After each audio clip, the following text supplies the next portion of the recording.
श्री अकाल, आदाब। कैसे हैं आप? तो welcome back to my channel. और आप सब लोग मुझे इतना सपोर्ट कर रहे हो, उसके लिए सबसे पहले तो मैं आपको थैंक यू बोलना चाहती हूँ दिल से, सच्ची। इसी तरह मुझे सपोर्ट करते रहिएगा, ठीक है। और आज है फ्राइडे, ये फ्राइडे का ब्लॉग है। और आज ना मैं मॉर्निंग में थोड़ा सा लेट उठी हूँ, क्योंकि रात को 2 बजे जो मैंने थर्सडे को जो ब्लॉग है वो पोस्ट किया था, उसकी एडिटिंग कर रही थी। रात में सोने में लेट हो गया और रात में ही एक ऐसा मैसेज रिसीव हुआ कि उसके बाद मुझे नींद ही नहीं आई है। और फिर सुबह उठने में जो है वो लेट हो गया। तो इसीलिए आज की जो जोत वगैरह का जो काम है वो मेरी बड़ी बेटी ने किया, सांची ने। कर लेते हैं बच्चे, मैंने उनकी ड्यूटी लगा रखी है, क्योंकि शाम को मैं कई बार शॉप पे होती हूँ, लेट हो जाती हूँ ना, तो फिर कभी मान्या कर देती है, कभी सांची कर देती है, तो उनको हैबिट है इस चीज़ की। मॉर्निंग में भी कभी कभी वो लोग कर देते हैं। तो बड़े हो गए हैं बच्चे थोड़ा सा, तो उनके ना ड्यूटी देनी चाहिए। तो मैंने ना उनकी ड्यूटी लगा रखी है कि शाम के टाइम पे एक दिन सांची करेगी और एक दिन मान्या करेगी, तो जो ताकि वो टाइम पे हो जाए, क्योंकि मैं शॉप पे होती हूँ। तो इसलिए आज मॉर्निंग में आज सांची ने करी, वो जल्दी नहा ली थी और मैं थोड़ा लेट हो गई थी, उठी लेट थी, तो नहाने में लेट हो गया। तो मैंने उसे कहा कि सांची आप ही कर दो, क्योंकि आप जल्दी नहा चुके हो। तो जोत का काम जो है वो जितनी जल्दी मॉर्निंग में हो जाए उतना अच्छा रहता है। और मैं आपसे बात कर रही थी कि रात में मुझे एक ऐसा मैसेज रिसीव हुआ जिसकी वजह से जो मेरी आधी रात की जो नींद थी ना, बाकी बची हुई नींद, वो भी उड़ गई। पूरी रात टेंशन में गई।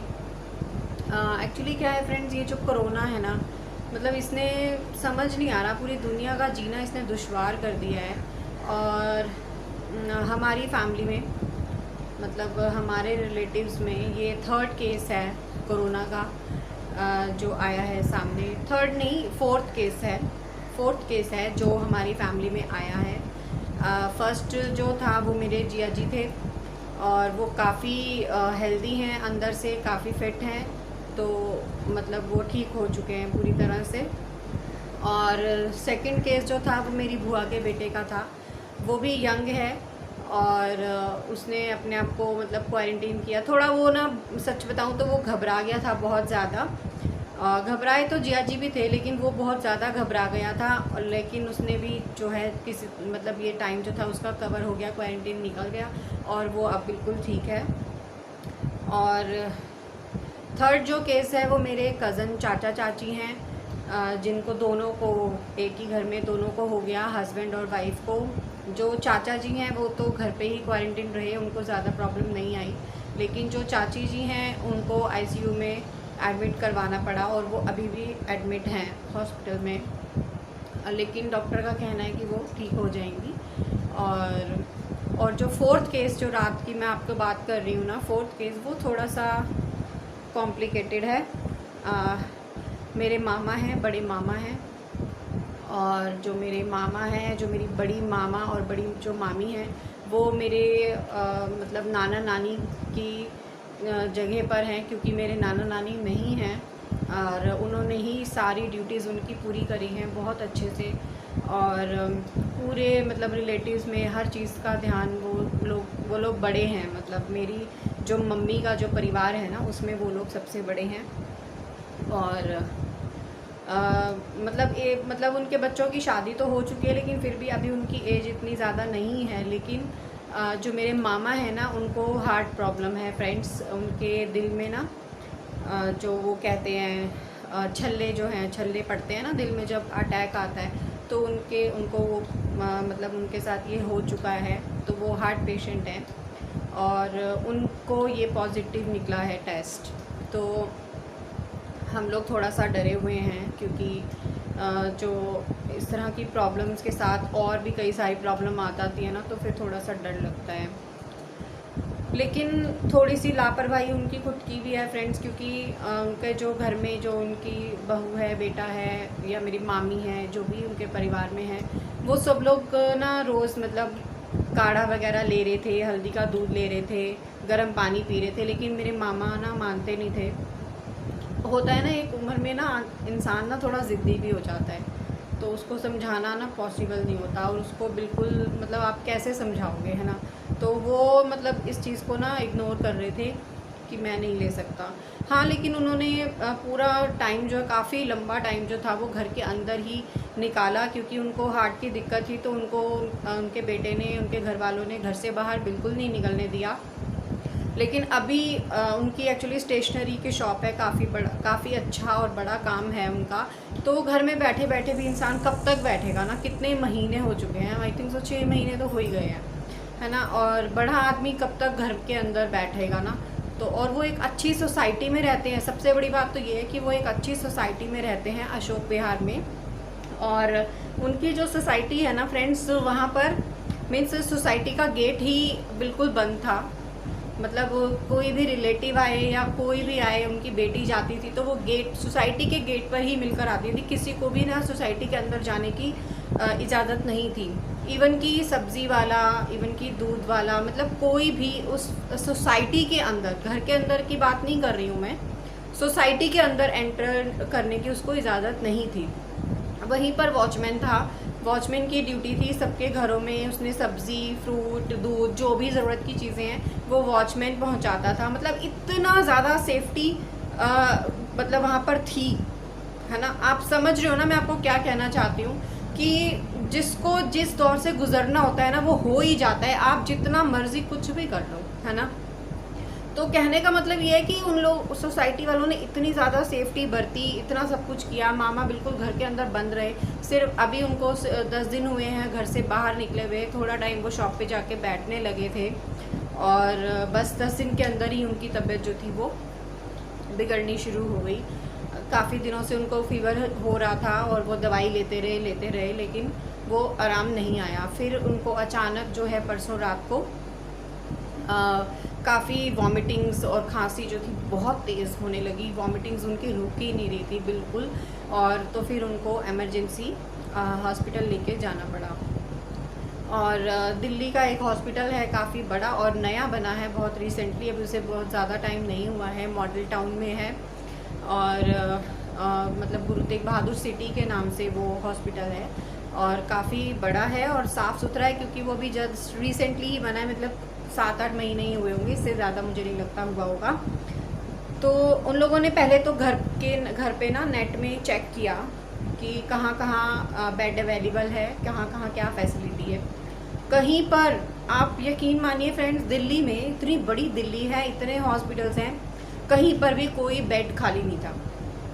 मतलब सोचकर कैसा लग रहा है ना कि मतलब इतने लोग पॉजिटिव हैं, इतने हॉस्पिटल्स भर चुके हैं, जगह नहीं है किसी नए पेशेंट के लिए, है ना। और मतलब कोई बेड खाली नहीं मिला। तो लास्ट एक यहाँ पर आकर उनको एक बेड मिला खाली, जो कि उन्होंने कहा हो सकता है अंदर और भी बेड हो, पर वी डोंट नो ना, हमें तो कुछ नहीं पता है। उन लोगों ने कहा कि जी एक ही बेड खाली है और हम आपको एडमिशन दे देंगे, लेकिन पहले आप इसमें 1,50,000 रुपीज़ सबमिट कराइए।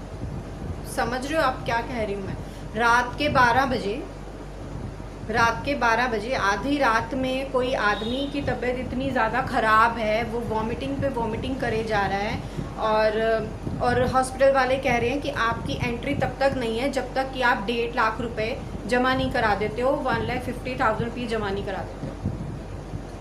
देखो, इसी को शायद कलयुग कहते हैं ना फ्रेंड्स, इसी को कलयुग कहते हैं। हॉस्पिटल्स वाले इतना कमा रहे हैं, मेरे को समझ नहीं आ रही, उन लोगों की नज़र में किसी की कोई वैल्यू नहीं है।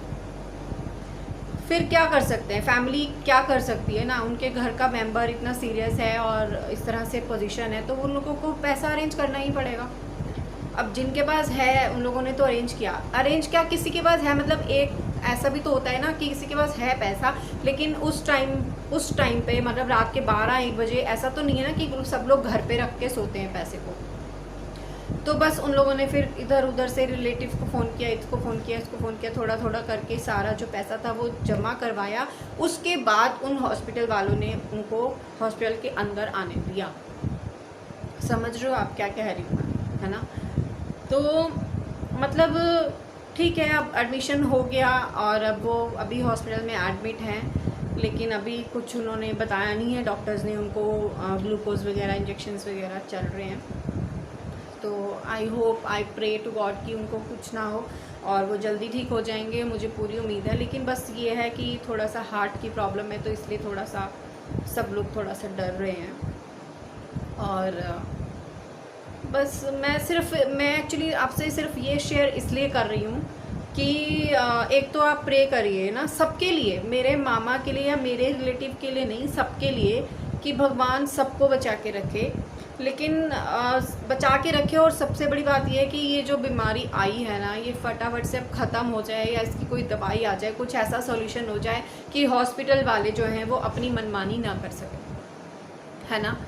ये जो गवर्नमेंट है, ये जो केजरीवाल है, ये तो मतलब इतना कुछ बोलते हैं न्यूज़ में, लेकिन मुझे लगता ही नहीं ऐसा। लेकिन रियलिटी में ये कुछ नहीं है, ऐसा लग रहा है कि वो लोग बोल कुछ और रहे हैं और रियलिटी कुछ और है, और ये सच्चाई है फ्रेंड। दिल्ली में तो ये सच्चाई है, बाकी जगहों का मुझे नहीं पता, क्योंकि मैं दिल्ली में रहती हूँ इसलिए मुझे ये पता है दिल्ली में ऐसा ही है।